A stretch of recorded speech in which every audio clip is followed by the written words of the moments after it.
seorang arsitek dari Jerman menceritakan kenapa dia masuk Islam. Subhanallah, ada ribuan kisah begini. Ini bukan satu dua kisah, ribuan. Seorang arsitek dari Jerman terkenal sekali, dia suka sekali menjual gambarnya ke Eropa dan laku.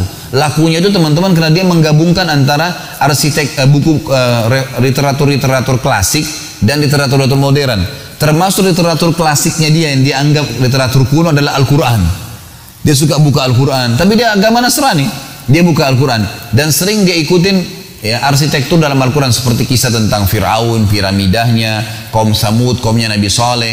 Ya, ini ada menyebutkan tentang gunung-gunung dijebol sama mereka, gitu kan? Tentu khilaf ahli sejarah, dikatakan di Petra, di Yordania, ada yang mengatakan juga ini di wilayah lain, di Madain Saleh di Saudi. Tapi yang jelas memang cirinya mereka gunung-gunung batu dijebol, gitu kan? Dan banyak yang lainnya. Dan selalu laku gambarnya. Satu waktu dia ceritakan kenapa dia masuk Islam. Dia bilang saya penasaran, ingin cari tahu dalam Al-Quran ada arsitektur lain nggak? Ada gambaran lain nggak selain yang dulu-dulu nih, umat-umat dulu nih? Dia tidak sengaja buka dengan hikmah Allah, dia buka ayat tentang surga. Dan dia penasaran dengan kalimat arsitektur surga, kalau digambarkan selalu ada kalimat tajri min tahtil anhar, mengalir di bawahnya sungai. Selalu ada kalimat itu. Apa nih rahasianya? Kenapa ada kalimat tajri misalnya di bawahnya mengalir sungai? Apa kelebihannya sungai itu? Sementara surga ini adalah tempat yang sangat dijanjikan bagi orang-orang yang patuh, gitu kan? Ini tempat yang sudah tidak lagi tandingannya, gitu. Apa kelebihannya? Dia terus berpikir sampai muncul ide. Dia punya tanah kosong, kemudian dibangun sama dia. Tanah itu tidak terlalu besar, sekitar 300-400 meter, dibangunlah, gitu. Dia bangun semua rumah ini mirip dengan rumahnya dia. Ya, rumahnya dia bagus gitu. Cuma bedanya adalah di lantai saja. Rumah baru ini lantainya diganti jadi kaca.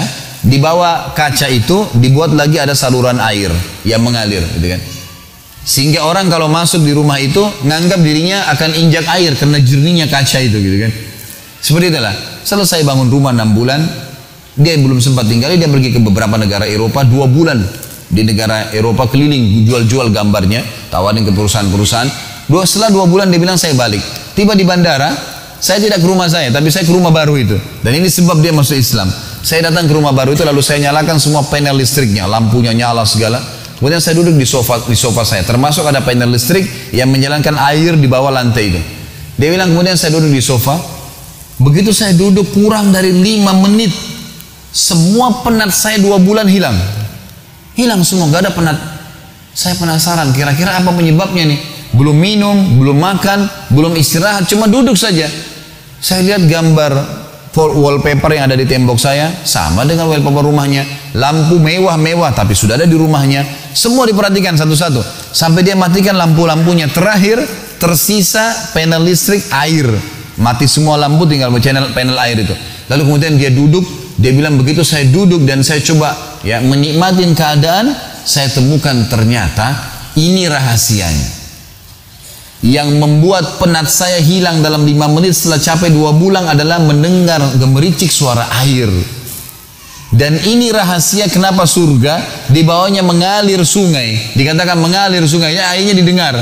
Maka karena itu teman-teman sekalian, dia datang ke Islamic community di Jerman, masuk Islam. Gara-gara itu keajaiban bagi dia yang luar biasa. Padahal kita orang Islam tiap hari baca mungkin ayat ini tidak tersentuh, biasa saja gitu.